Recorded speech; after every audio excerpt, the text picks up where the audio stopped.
परंपरागत शिक्षण होता था, अध्यापक कक्षा के कमरे में आता था, भाषण देता था और अपना कार्य करके जो वो चला जाता था। हमने उसे छोड़ के आज क्रियात्मक पक्ष को जो है वो बल देना है कि जो क्रियात्मक पक्ष है उसको ध्यान में विद्यार्थी की कक्षा के कमरे में सक्रियात्मक भूमिका रहनी चाहिए, उसको जो है वो ध्यान में रखना है। तो उसके लिए हमें इस डायलॉग को ध्यान में रखना है कि सेल्फ से भी डायलॉग होने चाहिए विद्यार्थियों के, अदर से भी जो है वो डायलॉग होने चाहिए। और दूसरी बात आ गई कि अनुभव किससे शेयर करना है, अनुभव कैसा होना चाहिए, अध्यापक का अनुभव का विस्तार कैसा होना चाहिए, विद्यार्थियों के अनुभव उसको कैसे सम्मिलित करने हैं, ऑब्जर्विंग कैसे करनी है, डूइंग क्या है, यानी कक्षा के कमरे में हमने क्या करना है, अधिगम क्रिया को किस तरह से चलाना है। कक्षा के कमरे में अगर हमारे पास 30 विद्यार्थी हैं, उनके साथ हमने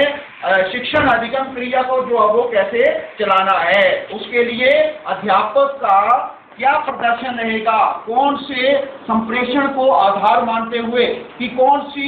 उसने कौशल को ध्यान में रखना है कि मैंने आज मान लो मौखिक बोलना, मौखिक संवाद करना है, लिखित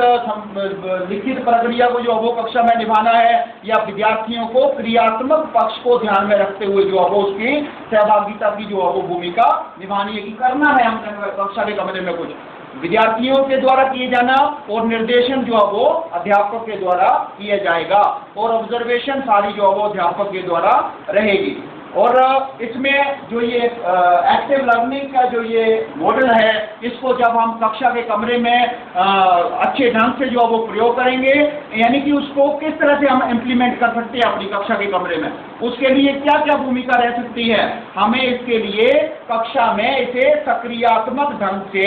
अधिगम में प्रभावशाली ढंग से जो है वो इसे लागू करना है। और इसमें अधिगम के जो अनुभव हैं उसका विस्तार भी जो है वो हमें कक्षा के कमरे में इसका जो है वो करना पड़ेगा। सबसे पहले जो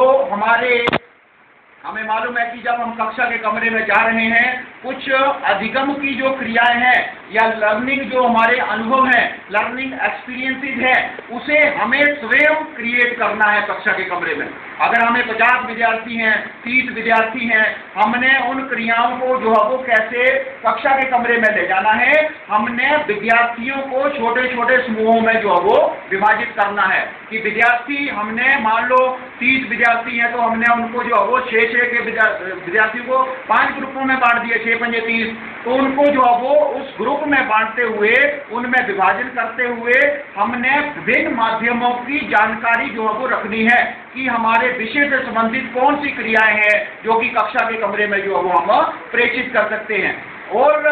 अगर हमें मालूम है, आज हम देख रहे हैं कि हमारे चंबा के लगभग 10-15 विद्यालय जो हैं वो के यान से जुड़े हैं, कंप्यूटर एडेड लर्निंग उसमें दी जा रही है। हम कई बार बोलते हैं, हम